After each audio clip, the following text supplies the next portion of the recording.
नमस्कार मित्रांनो, भटकंती महाराष्ट्राची या युट्यूब चॅनलच्या एका नव्या एपिसोडमध्ये आपलं स्वागत आहे। मित्रांनो, भटकंती करता करता आज आपण येऊन पोहोचलो आहोत हेमाडपंथी बांधकाम असलेले एक प्राचीन शिव मंदिर बघण्यासाठी। तर हे प्राचीन शिव मंदिर नेमकं कोठे आहे हे मी तुम्हाला थोडक्यात सांगतो। सातारा जिल्ह्यात सज्जनगड किल्ल्याच्या पायथ्याशी असणाऱ्या परळी या गावात हे प्राचीन शिव मंदिर आहे। हे मंदिर 5 पांडवांनी बांधलेलं आहे असे येथील ग्रामस्थ सांगतात। सज्जनगड किल्ल्याला दरवर्षी लाखो भाविक भेट देत असतात, पण पर्यटकांना या मंदिराविषयी माहिती नसल्यामुळे पर्यटक इथे येत नाहीत। सातारा जिल्ह्याला निसर्गाचे अनोखे वरदान लाभले आहे। सगळ्यात जास्त गड किल्ले सातारा जिल्ह्यात, थंड हवेचे ठिकाण सातारा जिल्ह्यात, व्हॅली ऑफ फ्लॉवर्स कास तलाव सातारा जिल्ह्यात। पण सातारा जिल्ह्यात अतिप्राचीन पांडवकालीन मंदिरं सुद्धा आहेत आणि हेच पर्यटकांना माहिती नाही। लाखो संख्येने सातारा जिल्ह्याला दरवर्षी पर्यटक येतात, या सर्व गोष्टी बघतात, पण ही पांडवकालीन मंदिरं तशीच्या तशी राहून जातात, इथं कोणीही फिरकत नाही। तर आपला व्हिडिओ बनवण्यामागचा हाच उद्देश आहे की पर्यटकांना या मंदिराविषयी माहिती समजावी आणि पर्यटक या सर्व गोष्टी बघताना या मंदिरांनाही भेट देतील। चला तर मग वेळ न घालवता आपण हे मंदिर एक्सप्लोअर करूयात। आता आपण मंदिराच्या परिसरात आहोत।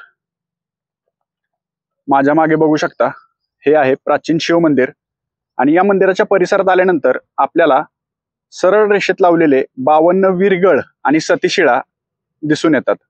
तर हे वीरगळ आणि सतीशिळा नेमके काय आहेत हे मी तुम्हाला थोडक्यात सांगतो। वीरगळ या आयताकार पाषाणावर कोरल्या जातात, ज्यामध्ये 2 ते 5 रकान्यातून चित्रलिपीद्वारे मृत व्यक्तीचा जीवनपट कोरलेला असतो। सतीशिळा या शिळेवर सती गेलेल्या स्त्रीचा चुडा भरलेला हात तिची स्मृती म्हणून कोरलेला आढळतो। समोर दिसत आहे तो मंदिराचा परिसर आहे आणि या मंदिराच्या परिसरात प्राचीन असा एक ध्वजस्तंभ आहे। काळ्या पाषाणात कोरलेला हा ध्वजस्तंभ आहे। या ध्वजस्तंभाच्या शेजारीच, अगदी शेजारीच पंचमुखी असे प्राचीन शिवलिंग आहे। असे शिवलिंग क्वचितच आपल्याला मंदिरात बघायला मिळतं।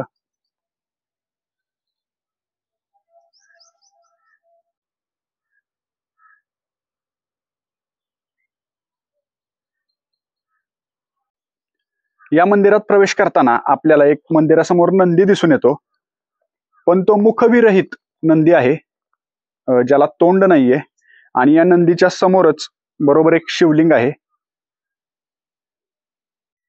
हेमाडपंथी बांधकाम करताना कसं केलं जातं की दगड फक्त इंटरलॉक पद्धतीने एकमेकांना चिटकवून एकमेकांत गुंतवून ते तयार केलं जातं, तशाच प्रकारे हे मंदिर तयार केलेलं आहे। तुम्ही बघू शकता, अतिशय वैशिष्ट्यपूर्ण असं बांधकाम आहे, त्याच्यावर कोरीव नक्षीकामही आहे आणि इथे कुठेही चुना वगैरे किंवा सिमेंट या गोष्टीचा वापर केलेला नाहीये। ते फक्त इंटरलॉक पद्धतीने एकमेकांवर दगड ठेवून हे मंदिर उभं केलेलं आहे। तर आपण आज जाऊन मंदिर आतून कसं आहे ते बघूयात।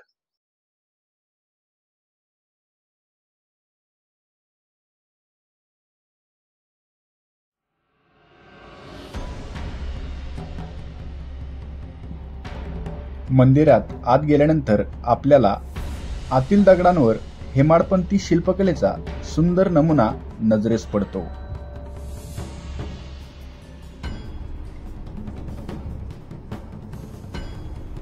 मंदिराच्या आतील भागात असलेले कोरीव व उंच दगडी खांब मंदिराची शोभा वाढवतात।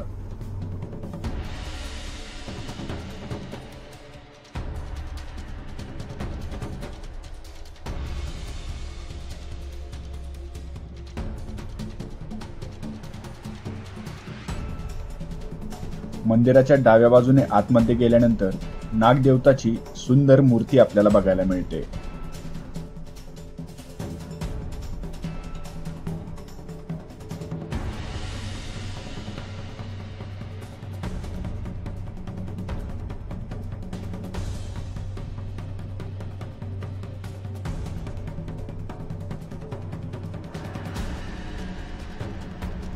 या मंदिराच्या गाभाऱ्यात सुंदर अशी शिवलिंग आहे व त्याची पूजा सध्या स्थानिकांकडून केली जाते।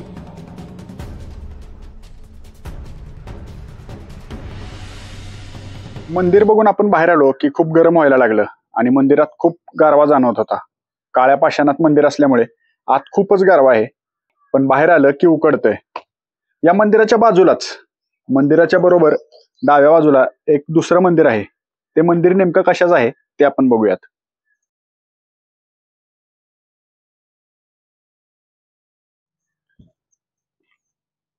हे मंदिर पण खूप प्राचीन दिसतंय, कारण याची बऱ्याच प्रमाणात पडझड झालेली दिसून येते आपल्याला.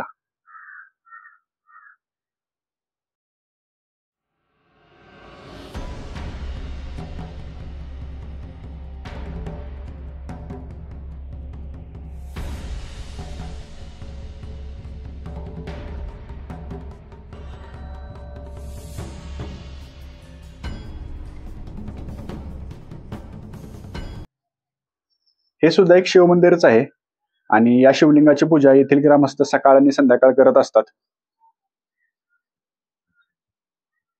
कोणत्या ना कोणत्या कामानिमित्त तुम्ही सातारा शहराला जर भेट देणार असाल तर या मंदिरांना बघण्यासाठी नक्की या. कारण आत्ताचे जे बांधकाम आहेत, आपले सिमेंटचे जे बांधकाम आहेत, आरसीसी बांधकाम आहेत, ते 20-25 वर्ष 30 वर्ष टिकतात. पण हे जे हेमाडपंथी इंटरलॉक पद्धतीचं जे बांधकाम आहे ते हजारो वर्षापूर्वीचं बांधकाम अजूनही जसेच्या तसं उभं आहे. तर हे बघण्यासाठी तुम्ही या मंदिरांना नक्की भेट द्या. तर कसा वाटला आजचा व्हिडिओ आवडला असेल तर लाईक करा, शेअर करा आणि आपल्या चॅनलला सबस्क्राईब करायला विसरू नका. जेव्हा तुम्ही आमच्या चॅनलला सबस्क्राईब करणार तेव्हा नवीन व्हिडिओचे नोटिफिकेशन्स सगळ्यात पहिले तुम्हाला येतील. तर भेटूयात पुन्हा एका नवीन एपिसोडमध्ये. तोपर्यंत जय महाराष्ट्र.